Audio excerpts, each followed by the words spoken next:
It's very simple, and I think it'll be a great product for defense to have here. Scott, did you know any of when you met with the players, did you know any of them before from what you recruited them? Yeah, I mean, there's a couple of guys that again, you start recruiting these guys early on, but then, they kind of outgrow where I was at before, and they're getting to the Power 5 level, and like most young people, they're going to go to the Power 5 schools. But again, when we go out recruiting, we're going to look for the kind of players that are going to fit what we want as far as, I think more than anything, character. I think character, academics, and then they're going to be great football players too.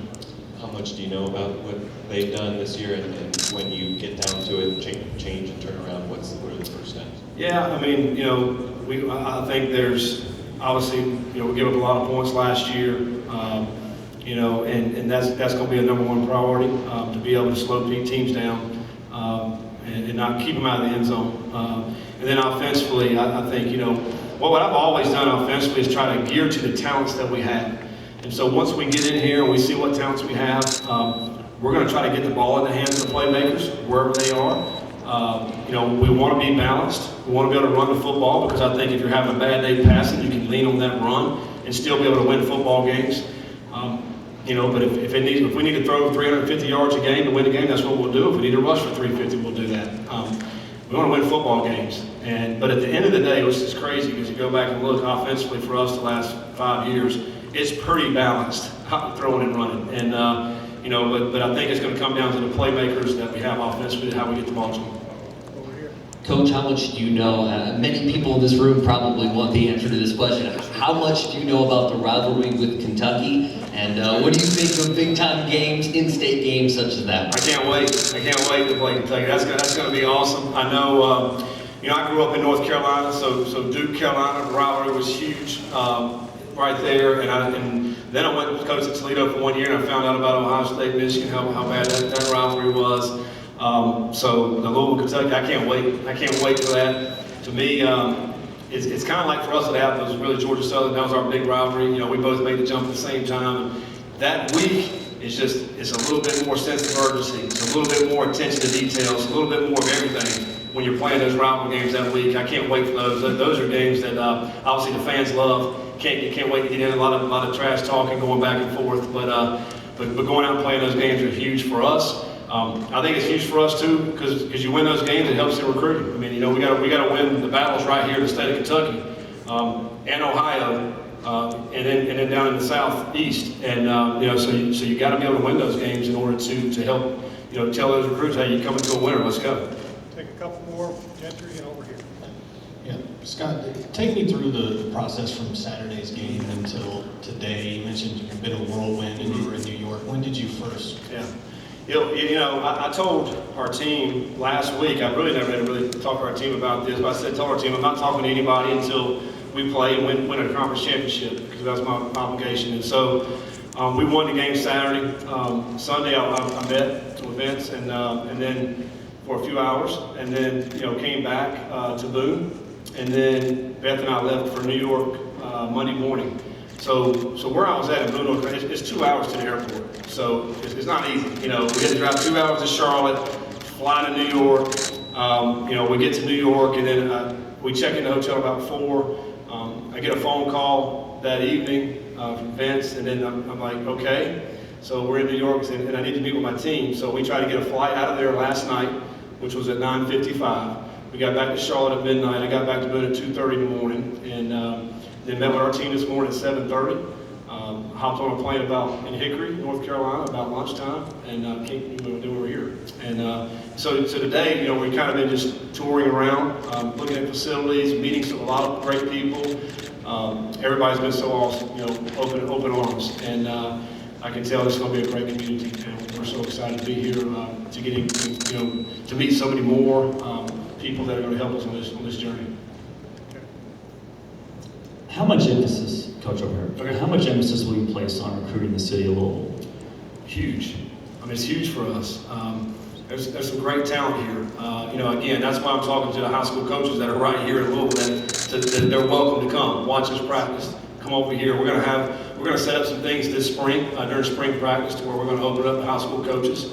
to come clinic and meet. It won't cost them anything. They're going to come out here and because I want our staff to get around these guys and I want these players that are playing right here in high school to feel like they got a home right here. They can come play right here and all their dreams, goals, aspirations can be met right here in Louisville.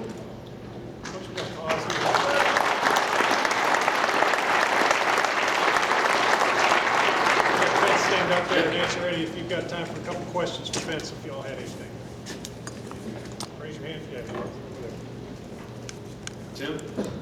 I'm sorry, Guy. Yeah, what about talking with him made you think that he was the right guy, and how important is changing the culture here? What do you think he's going to do that?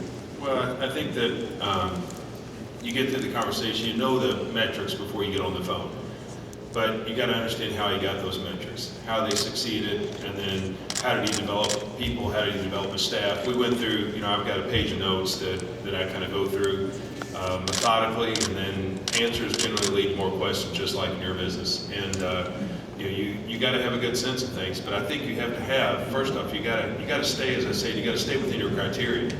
And we do this in the athletic department. I teach our people, like, you can't get wrapped up in the glamour of a resume. You see someone say, oh, they'd be great to have on the staff. You have to think about what your fit is and lay out those criteria, and I make them do that, and I did it myself.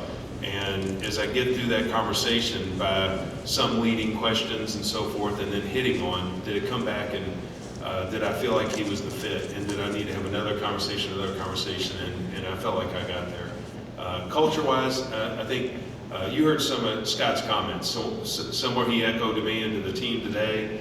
I think we went in more detail about how that actually happens. I heard, you heard me talk about player conduct and academics, and we touched on a lot of those things, and how he brings his staff along and what role he plays in game planning and so forth, so that it's not built around one, that it is really built around having a terrific staff, and those programs that we're chasing for the national championship have terrific staffs. And so we've talked about that in terms of making sure that he has all the resources. We know he has the facility-wise, right? But does he have the talent bandwidth around him to really compete for what we're talking about in championships? Tim? Vince, at what point did he show up on your radar, and at what point did you make the initial contact either with him or his agent, given the whole Braun situation? Yeah, he showed up on my radar, as a fan, actually, because I saw his team play, and it was, I didn't know who the screwy character was running around competing against big teams like the Tennessee game. I specifically remember watching that game. I just got fascinated and watched the whole game. But then kind of followed,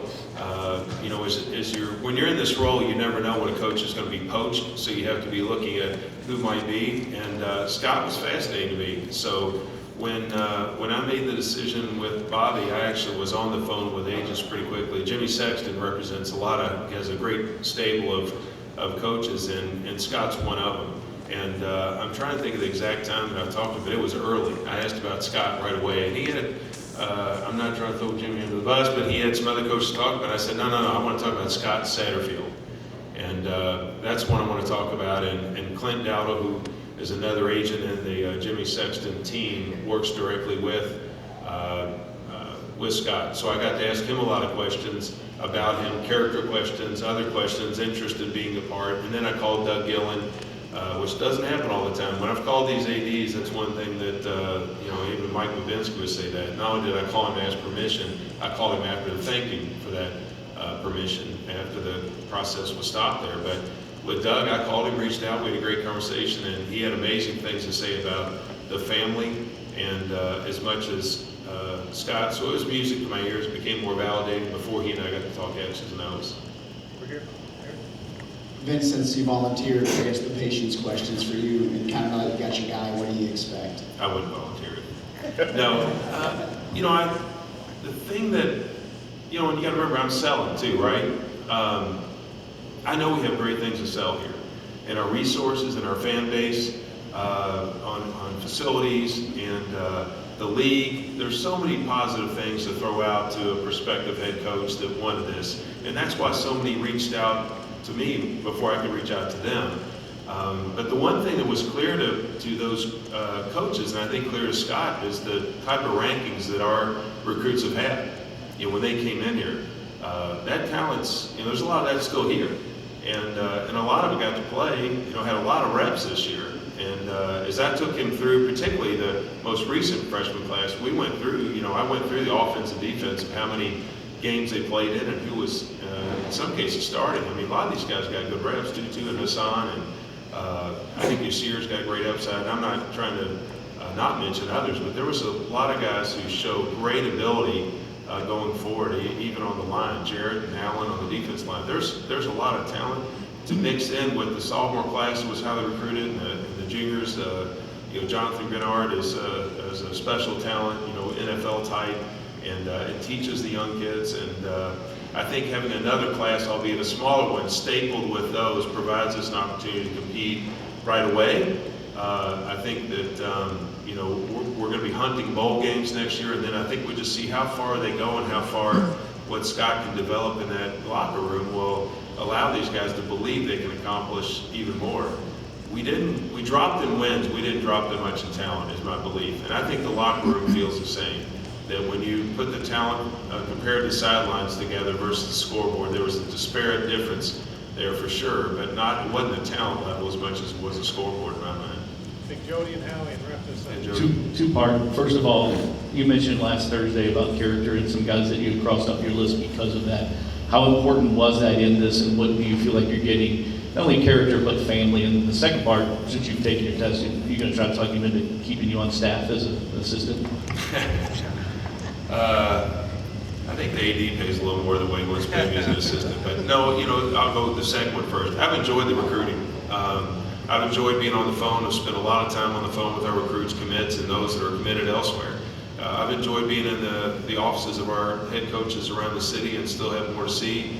And until that time where we have those positions filled, I'll do what I can with Scott, whether I get on a plane or get in a car and share my thoughts. He's a football guy. I'm certainly selling the university and the program and what we can do to invest and selling those families and how we're going to develop them academically and as men. And that's gone a long way with these kids, either having them wobble on their commitment or while you read about a couple of the decommits, I'm not, look, I like those kids too. Had a lot of conversations with them, but I'm not as concerned. They need to beat Scott, but also I know there's other talent out there. And I know what's on our radar and what we should be attracting here. And Jody, I apologize, I'll go back to your first question.